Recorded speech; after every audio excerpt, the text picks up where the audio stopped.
My name is Andy Shaffner, and I live in Boulder, Colorado. Awesome. Thank you, Andy. Could you tell me a little about your life, about how you came to be disabled?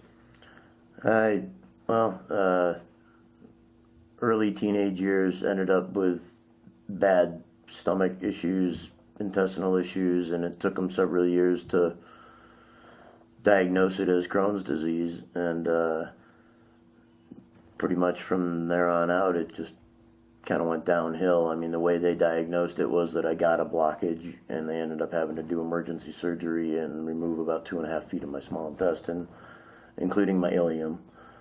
And then there was pretty much no doubt that it was Crohn's at that point. And they had suspected it, but they'd also suspected everything from lactose intolerance to, I don't know, you name it. Basically, they went through a number of different wrong diagnoses before they actually figured out what it was. Lots of different drugs, lots of different wasted time, and lots of different wasted money. What kind of drugs did they give you? Sulfa drugs were big back in the 80s at that point in time. Prednisone, I've had to off and on throughout my whole life for at least the last 20 years take azathioprine, which is a drug they give to patients that have had organ transplants. It helps the body to accept the organ and not reject it.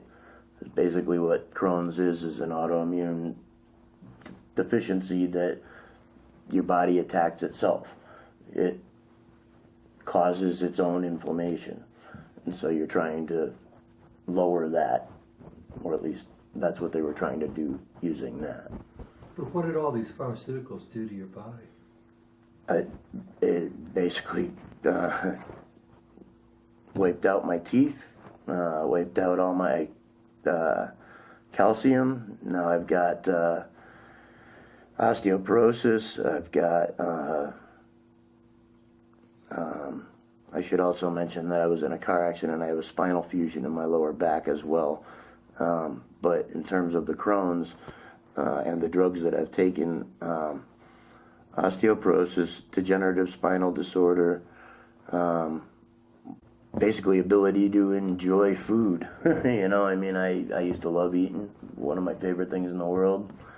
And with Crohn's disease, unfortunately, part of it is throwing up a lot, and stomach acid on your teeth after so many years wipes it out. And a lot of that had to do with the sulfa drugs that I was on. My body completely rejected the sulfa drugs, and they kept me on them even though my body was rejecting them. For whatever reason. I still don't know. But it was me that took myself off them because I was tired of getting sick all the time. So how did cannabis come into your life? To be really honest with you, I started smoking cannabis pretty much like everybody else back in the 80s and 70s probably did, more recreational than medicinal. And without knowing it, was basically saving my own life and medicating then. And the way I see it is that my body knew it needed something. So basically, from the time I was, I guess, 13 or 14, it was more or less the only way I could get an appetite. It was the only way that I could eat full meals or eat full days or not go days without eating.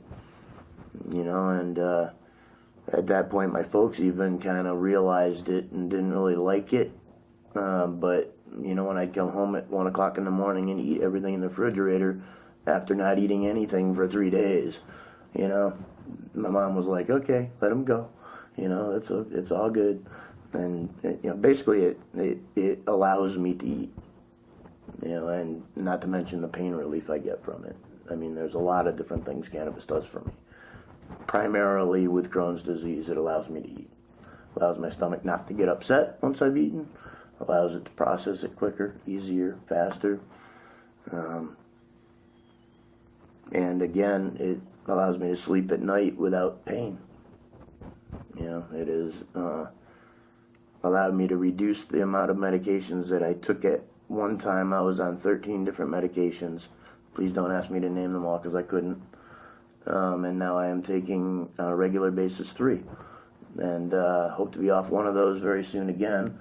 And I don't know if I'll ever be able to, because I've been on them so long now and my body's dependent on them. I don't know whether the prednisone and the azathioprine I'll ever be able to completely go off. Hopefully I will. But the only other one that I take, and only as needed, is an oxycodone, an opiate, and I've been able to reduce my usage of it. And the doctors are amazed because no one who uses opiates reduces their usage of them. It just doesn't happen. At least that's what my doctor's told me. She's amazed. So I continue to use it and recognize it more as a medicine than I ever did, and have seen some pretty amazing things, not only with myself but with close personal friends and relatives too. Okay, for the sake of other Crohn's patients, tell me, what do you find to be the most beneficial? As a Crohn's patient, what's the most beneficial means of medicating? Without a doubt, in terms of speed of medication, smoking and or vaporizing. I would always recommend vaporizing, although I grew up smoking.